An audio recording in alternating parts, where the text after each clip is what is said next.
Welcome, ladies and gentlemen. I am James Santoro, and thank you for joining me in my presentation, Voice of the Underdog, Works of J.M Coetzee. J.M Coetzee is a voice for the underdog. His writings often depict the shortcomings of a patriarchal mindset. In his novel, The Life and Times of Michael K., we follow the main character through a rigorous journey across country, constantly being kept from his goal by institutions that are meant to help the nation. In the novel Foe, the main character is female but represents patriarchal colonial persona while assisting the slave Friday. By comparing and contrasting issues surrounding silence and feminine value, does Coetzee bring the reader to understand the great injustice that has been done to mankind during the Age of Enlightenment.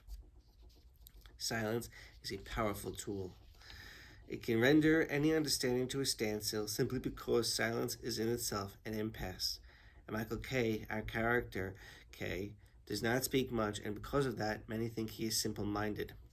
However, he just lacks the ambition of the traditional male archetypal figure.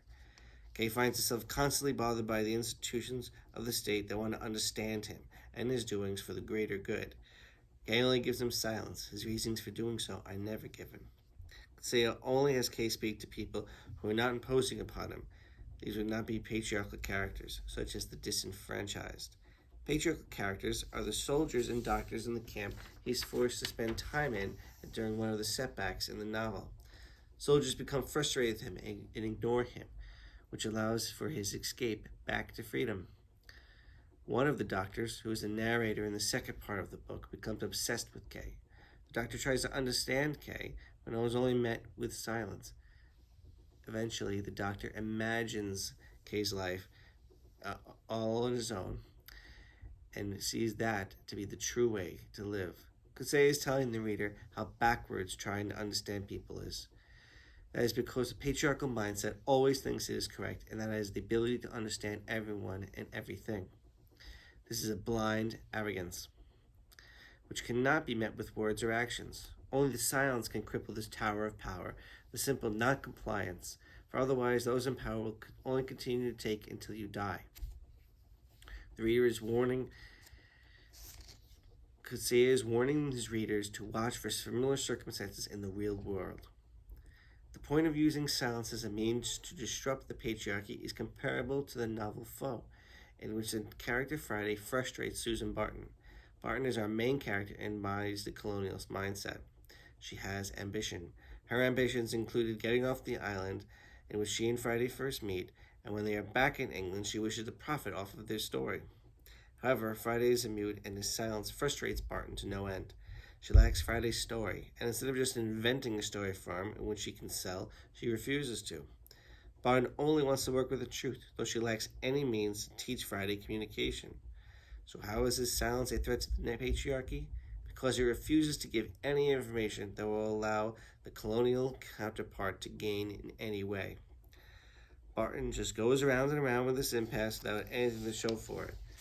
The story of a woman who wishes to survive like a man during the period of colonialism is a bit absurd. Females were not valued outside of making babies.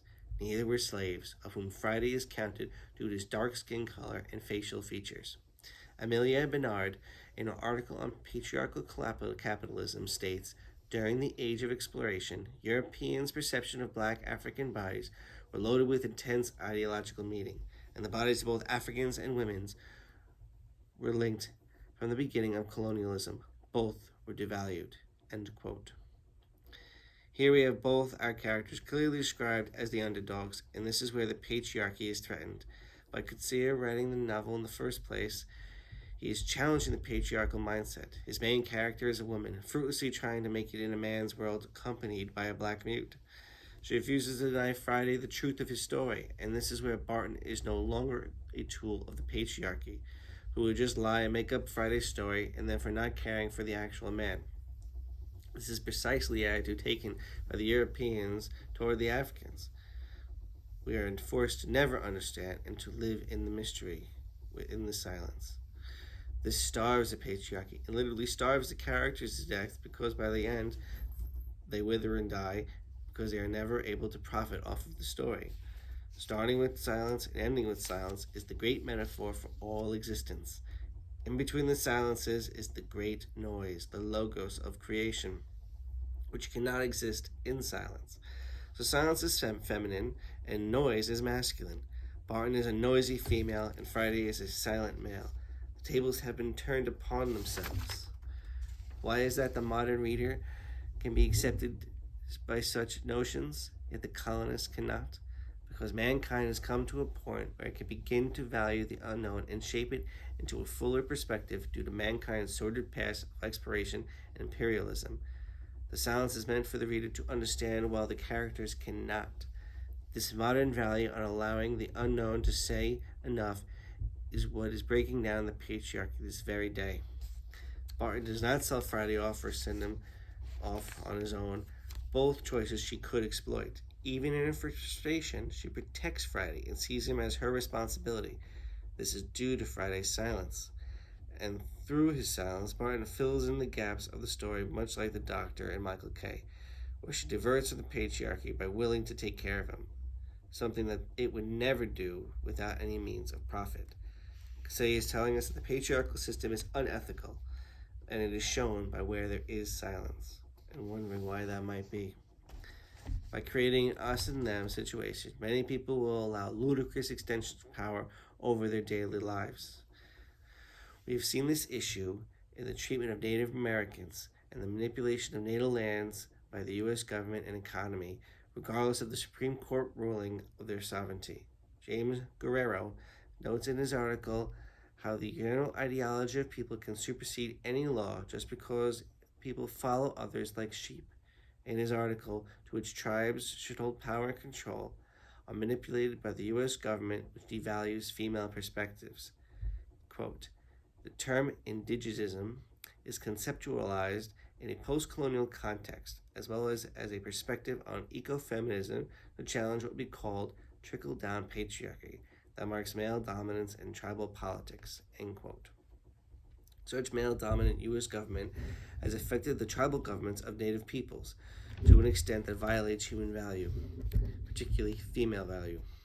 Similarly to Michael K., who holds camps of free people for their own good, does Guerrero show how this trickle-down patriarchy is the farthest thing from freedom, and yet no one seems to have gotten the hint. Trickle-down patriarchy is a clever phrase when applied to Sarah Barton. Just as previously stated, women are not valued during the age of colonialism. Regardless of that fact, Susan Barton had the ambitions of a man. But why does Barton think that the values of colonialism should ever be a good thing? It is because of the trickle-down system where men with all the power scorn all those who think otherwise. Eventually, living in a culture who keeps these values, anyone could believe it is true, even if they are a woman who is always being put second to a man. Here Coetzee is bringing in silence again, the silence of women. This is just like in Guerrero's article, females are being pushed out of native tribal politics because the U.S. economy and government is male-run and heavily influences the people. The lack of agency that women have is what Coetzee brings to light. Similarly to Michael K., we are concerned with how K will live off the land, and the land being a female character, such as Mother Earth. The value Coetzee puts on women is much higher than what he puts on men, but he tells a true enough story, forcing the reader to come face to face with patriarchy and its shortcomings. Patriarchal ideals have been so systematically slipped into the cultures all across the globe, one may call it brainwashing.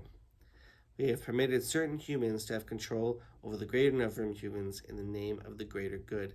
Time and time again, mankind is forced to see how this system breaks down into the vilest of evils, taking human rights from people for the sake of politics. J.M Coetzee is a writer who lived through the South African apartheid and witnessed the injustice done to humans by humans, only because of political ideals.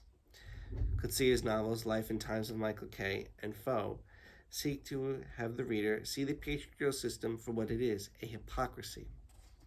Michael K. is no terrorist and only wishes to live off the fruit of the earth, yet he is rounded up and kept in work camps no different than Nazi Germany or Native American reservation lands in the U.S. History repeats itself too often. In Foe, we have the two largest groups of people who are abused by the patriarchy, women and Africans, and who have their silence. The silence gives rise to their introspection that may bring other silences to light, things that should never go ignored because it is being used to manipulate free people. Every person is born free, and that freedom should be protected at no cost to the freedom itself. Thank you very much for joining me. If all comments and questions can be directed toward my email, jsantoro2@oldwestbury.edu. Thank you, and have a good afternoon.